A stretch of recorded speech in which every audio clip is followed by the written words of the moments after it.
What's going on, guys? Welcome back to a new deck profile for Link Evolution, and one that isn't synchro based for once. By request, I decided to try out Unchained, and I'm kinda glad that I did because there are still a lot of decks I haven't gotten to experiment with like this one. Unchained is a pretty fun fiend deck based on getting a lot of your effects off when your cards are destroyed, either by battle or card effect. All of the themed spell and trap card lineup can special summon an Unchained monster from the deck if it is destroyed while it is set face down on the field.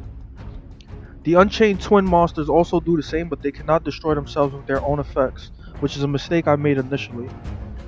The twin monsters are the main cards you need to get your plays rolling. Aruha can special summon himself by popping a card on your field, while Rakea can quick pop a card while he is already on the field.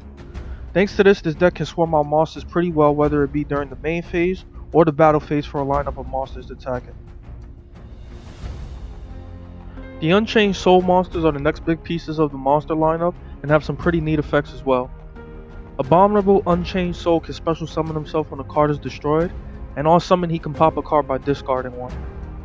Unchained Soul of Disaster did take a bit for me to make use of, but he has the insane ability to link himself away with your opponent's monsters, which is amazing.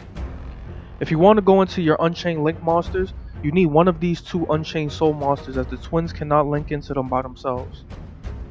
Unchained Soul of Rage is probably the most common link monster you want to end on safely, as he has the effect to quick link himself with an opponent's special summon monster during their turn. Doing this can really restrict your opponent depending on their hand. A pretty good note here is that you can go into Link Force by using your opponent's Link 2 or higher monsters, so it can definitely do some good damage to your opponent's board if you can get that off as well.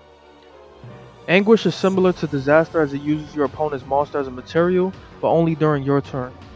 Ideally, you want to summon him with Rage's effect and hopefully keep him around for the next turn, but he can be rare sometimes. The biggest decision I had to make for this deck was running Desires or Extravagance. Desires is pretty safe since we run 3 of every essential card as we would have needed, so it wouldn't be too bad, but I didn't get to try it out. Extravagance on the other hand felt comfortable though, since this deck can be somewhat restricted to your Unchained monsters anyway, and can easily win even without them just by constant removal. I think you should go with your personal preference here, but I did have a few duels where I banished some essential extra deck monsters, so there is that to think about. We did start this duel off with an unfortunate brick, but our search spell saved us luckily right here. We're up against some sort of Blackluster deck, so our only real concern is the boss monster having multiple effects to try and stop us.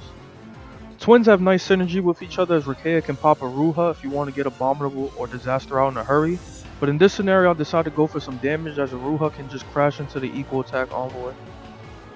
If we had another Unchained spell or trap set, we could have popped it with Rakea for even more damage, but sadly you'll have to settle for the next few replays for that. As you saw, Rage was my next safe play to somewhat disrupt my opponent, but unfortunately his low attack left him vulnerable to Gaia, which can be normal summon sadly, one of the few weaknesses that Rage has against certain decks.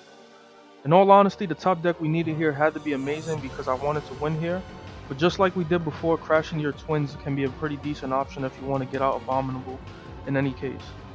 We do get another trap nonetheless, so I decided to go for Disaster this time, since Abominable won't get a card pop since we have no hand.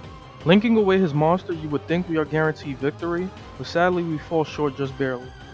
Rage is still a safe option to sit on, though the only real concern is if our opponent can normal summon another Gaia and swing over Rage followed by a ritual summon to banish the rest of our next turn.